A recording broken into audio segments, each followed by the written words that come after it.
Broiler মুরগির 400 বাচ্চা 1 থেকে 35 দিন পর্যন্ত অর্থাৎ ছোট থেকে বড় করতে ঠিক কত টাকা খরচ হলো সার্বিক বিষয়ে থাকছে আজকের ভিডিও। হ্যালো গাইস, আসসালামু আলাইকুম। কি অবস্থা সবার, কেমন আছেন সবাই? আশা করছি সকলেই ভালো আছেন। মহান আল্লাহ তাআলার অশেষ রহমতে আমিও অনেক ভালো আছি। আমি আছি মাহফুজুর রহমান, মাহফুজার এগ্রোর পক্ষ থেকে আপনাদেরকে সকলকে স্বাগত। আপনারা যারা প্রতিনিয়ত হালকা পাতলা আমাদের ভিডিও দেখেন, হালকা পাতলা বলার কারণ হচ্ছে প্রতিনিয়ত ভিডিও আপলোড করা হয় না। যারা হালকা পাতলা আমাদের ভিডিওগুলো দেখেন তারা লক্ষ্য করেছেন যে আমরা কিন্তু এবার দিয়ে মোট 6 থেকে 7 বারের মতো মুরগির বাচ্চা তুলেছি। এর মধ্যে প্রতিবারই সোনালী মুরগির বাচ্চা তুলেছি, মাঝে একবার ব্রয়লার মুরগির বাচ্চা তুলেছিলাম, ওটা কিন্তু আপনাদেরকে দেখিয়েছিলাম।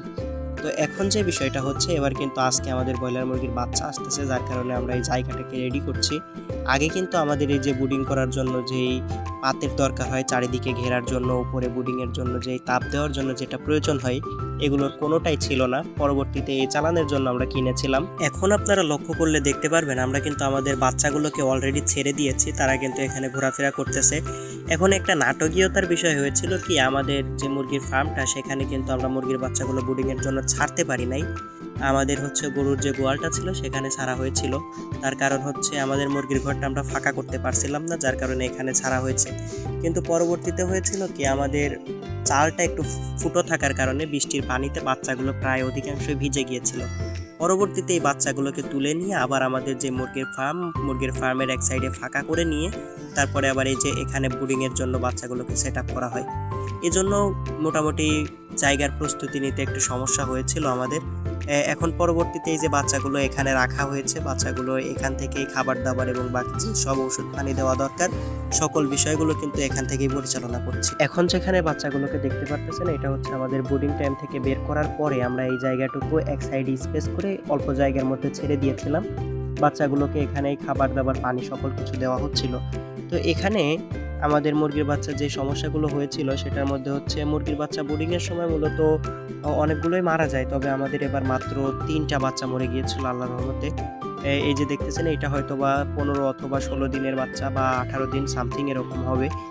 আমাদের বাচ্চার দিনগুলো শিওরভাবে ভিডিওতে উল্লেখ করা সম্ভব হয়নি, যে উপরে ফ্যানগুলো লাগানো লেগেছিল এবার আগেই প্রচণ্ড গরমের কারণে। এরপরে মাঝে গরমের কারণে আমাদের প্রায় 17টার মতো মুরগি একই দিনে স্ট্রোক করে মারা যায়, যার কারণে এখানে আমাদের বড় একটা লস হয়ে যায়। তারপরে পুরো চালানে আমাদের প্রায় হচ্ছে 27টার মতো মুরগি মারা যায় একে একে স্ট্রোক করে, এবং এই যে একদিনের ফলাফলে।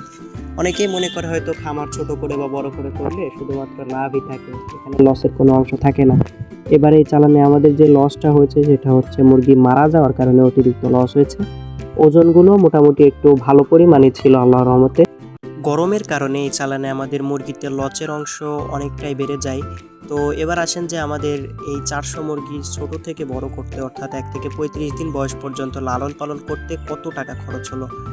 খরচের বিষয়টা আমাদের হচ্ছে কারেন্ট বিল সহ যদি আমি ধরি, কারেন্ট বিল এবং অন্যান্য যাবতীয় কিছু আছে, সকল কিছু মিলে আমাদের প্রায় 1,02,000 সামথিং খরচ হয়েছিল। তো এই খরচগুলোর মধ্যে থেকে আমাদের কত টাকা উঠলো? আমাদের কিন্তু মুরগি মরার পরে 618 অথবা 30 কেজি সামথিং এরকম আমরা বিক্রি করতে পেরেছিলাম। প্রতি কেজি আমাদের 120 টাকা করে বিক্রি করা লাগছিল। বাজার প্রচণ্ড খারাপ ছিল, যার কারণে আমাদের মুরগিতে আরও বড় লস হয়ে যায়। ওইদিকে মুরগি মারা যাওয়ার কারণে একটা লস ছিল, এরপরে আবার বাজার কম থাকার কারণে একটা লস। তো সব কিছু মিলাইয়ে আমাদের প্রায় এই চালানে আমাদের 13 থেকে 14,000 টাকার মতো লস হয়েছে। তো মুরগি পালনে লাভ লস দুইটাই থাকা স্বাভাবিক, এরপরেও হতাশ হওয়া যাবে না। আল্লাহ তাআলা উত্তম পরিকল্পনাকারী, এই সকল কিছুর মধ্য দিয়েই হয়তো আল্লাহ তাআলা রব্বুল আলামিন আমাদের জন্য ভালো কিছু রেখেছেন। তো এই ছিল আমাদের আজকের ভিডিও ভালো লাগলে like, comment, share and subscribe করে আমাদের সাথেই থাকবেন। এবং মাহফুজার এগ্রোর পক্ষ থেকে আপনাদের সকলকে আবারও ধন্যবাদ জানিয়ে আজকের ভিডিও শেষ করছি। আসসালামু আলাইকুম ওয়া রাহমাতুল্লাহ।